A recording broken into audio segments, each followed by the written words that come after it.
종교개혁의 시기에 개혁가들은 인간이 포장한 종교가 아니라 근본으로서의 종교와 구원을 외쳤다. 과학을 신으로 생각하는 종교도 있는 지금의 시기에도 신은 여전히 작용하고 그런 의미에서의 현대적 종교개혁은 계속 진행형이다.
빌헬름 폰 오스테는 독일에 살았던 러시아 귀족이었습니다.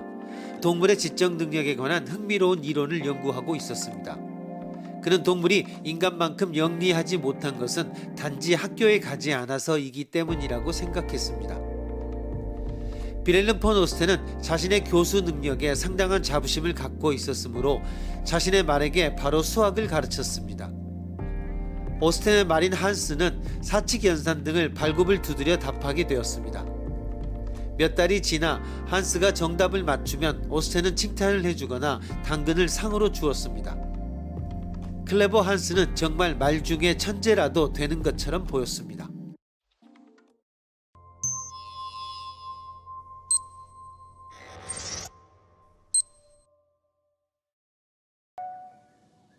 이 똑똑한 말에 관한 소문은 마치 산불처럼 신속하게 퍼졌다. 수천 명의 구경꾼이 몰려와 클레버 한스가 수학 문제를 푸는 것을 지켜보았다. 몇 번이고 클레버 한스는 자신에게 주어진 문제의 정답을 맞추었다. 하지만 모두가 이를 믿는 것은 아니었다.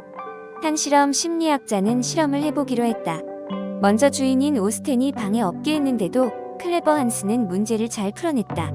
다음으로 숫자가 쓰인 카드를 오스텐이 쥐고 있도록 했다. 역시 한스는 말굽으로 간단하게 숫자를 맞추었다. 그러나 한스는 오스텐이 카드를 쥐고 있으되 쓰인 숫자를 보지 않도록 했을 때는 맞추지 못했다. 클레버 한스는 사람들이 생각하던 천재 말은 아니었던 것이다.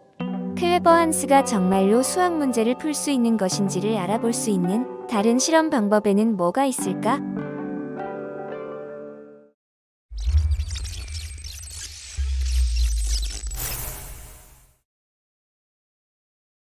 비록 클레버 한스가 정말 수학 문제를 풀 수는 없었다고 하더라도 여전히 클레버 한스는 영리한 축에 속합니다. 클레버 한스가 정답을 맞출 것인지 알 수 없으므로 구경하던 사람들 사이에서는 약간의 긴장감이 돌았을 것입니다.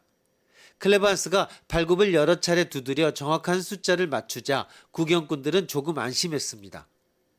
클레버 한스는 사람들의 이 반응을 보고 자신이 더 이상 말굽을 두드리지 않을 때 사람들이 환호해주며 당근을 준다는 것을 눈치챈 것입니다. 한스는 문제가 아니고 사람을 보았습니다. 정답을 알고 있는 사람들은 한스가 차는 횟수가 정답인 수에 이르면 멈출까? 멈추면 좋겠다 라고 하는 무식의 기대 반응으로 움찔합니다. 당사자들도 눈치채지 못한 미미한 반응이었지만 한스는 동물의 민감함으로 그것을 감지하여 거기서 멈췄던 것입니다. 한스 소동을 교훈으로 경찰견의 훈련에도 대폭적인 개선이 이루어졌다고 합니다. 수사원이 범인의 행방을 모를 때에는 경찰견의 추적 성적이 크게 떨어진다는 것이 판명되었던 것입니다. 개는 범인의 냄새 등에 의해 추적하기보다는 오히려 범인을 쫓는 수사원의 발걸음을 민감하게 감지해 달려가고 있는 경우가 의외로 많았던 것입니다.